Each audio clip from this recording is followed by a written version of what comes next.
Gracias, con su permiso, presidente. La ley de ingresos que hoy votamos para 2015 nos conducirá nuevamente al estancamiento económico, mayor endeudamiento y a mantener privilegios fiscales. La propuesta del Ejecutivo Federal es absolutamente equivocada.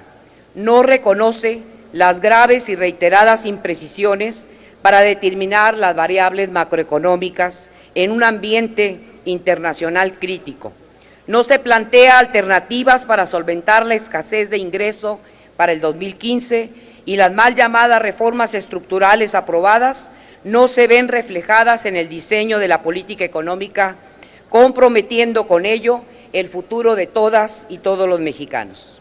La propia Secretaría de Hacienda y Crédito Público reconoció hace un par de meses que los ingresos presupuestarios del sector público suman 297,665 millones de pesos, lo que representó una caída anual del 7% como consecuencia de los menores recursos obtenidos por la vía petrolera y los impuestos. Los ingresos no petroleros tributarios ascendieron a 136,536 millones de pesos a mediados de año, lo que significó una merma de 8.5% en comparación con los obtenidos en el mismo lapso del 2013.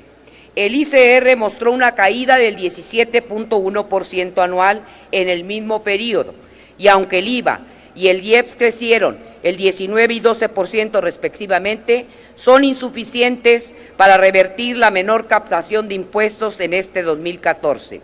Y lo que hoy se nos presenta va en el mismo sentido. ¿De qué manera piensan obtener mejores resultados? No debemos olvidar tampoco que especialistas y organismos internacionales han señalado que los nuevos impuestos que entraron en vigor por la reforma hacendaria impulsada por este gobierno no contribuyeron a mejorar la competitividad de México en materia fiscal, y les recuerdo que algunas y algunos votamos en contra. Por el contrario, de acuerdo con el Reporte Global de Competitividad 2014-2015 del Foro Económico Mundial, México se ubicó en el lugar 122 de 144 países evaluados en el rubro de tasas impositivas. Recordemos también que previo a la reforma hacendaria, que la cual mantiene el mismo modelo, nuestro país se colocó en el sitio 119 de 148 economías analizadas. Es decir, las nuevas regulaciones son de hecho el segundo factor más problemático para hacer negocios en México después de la corrupción. Las medidas implementadas por este gobierno se encaminan únicamente a la administración de las crisis, pero en ningún momento se plantea resolverlas. El nivel de ingresos es absolutamente cuantioso y no se refleja en el gasto de forma equitativa. Sin embargo, México debe aspirar a tener, cuando menos, la tasa promedio de ingresos tributarios de los países latinoamericanos. Pero en realidad no hay secretos.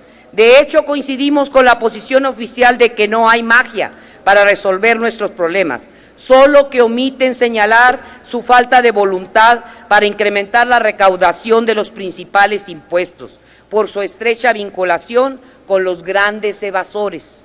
Nuestra posición es firme y consecuente. El tiempo está demostrando que tenemos la razón. La reforma en materia energética debilitó la capacidad de ingresos para el año siguiente. Tan solo el pronóstico de producción para el 2015 se redujo de 2.624 a 2.400 millones de barriles diarios, que de acuerdo a la estimación del precio del barril en $81, representa una disminución de casi 90,000 millones de pesos, es decir, una cantidad superior al presupuesto total solicitado para Zagarpa del próximo año. Ahora, el hecho de que no se presenten nuevas cargas fiscales, más que representar un alivio para la sociedad, es, como ya señalamos, la permanencia de los privilegios para las grandes empresas transnacionales y nacionales. El modelo de consolidación fiscal, llamado ahora régimen opcional de grupos de sociedades, en los hechos se mantiene.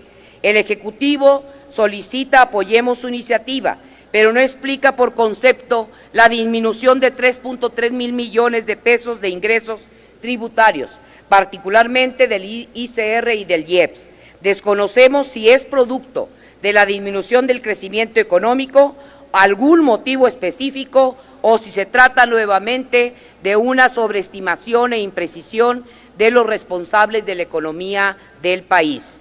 Otro elemento que no se considera y contradice las estimaciones presentadas por los criterios generales de política económica, base para la construcción de la Ley de Ingresos, es el incremento de las tasas de interés de la Reserva Federal de Estados Unidos, las cuales generan reducciones en bonos soberanos y corporativos y harán a las empresas anticipar una tasa mayor de interés para sus cálculos de retorno de inversiones nuevas. En materia de deuda pública, la Secretaría de Hacienda y Crédito Público reconoció que ha crecido a un ritmo de 1.622 millones de pesos diarios desde que gobierna Enrique Peña Nieto, hasta alcanzar un monto de 6.229.177 millones de pesos, cantidad equivalente al 36% del valor de la economía nacional.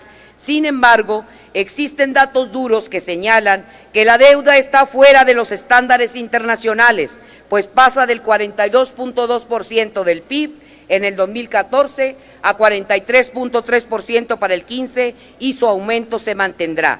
Pero lo más preocupante de este crecimiento es el incumplimiento constitucional al artículo 73, fracción 8, el cual reza que la deuda es para la ejecución de obras que directamente produzcan un aumento en los ingresos públicos. En consecuencia, incrementar la deuda sin este mandato pone en riesgo las finanzas públicas y los ejemplos sobran.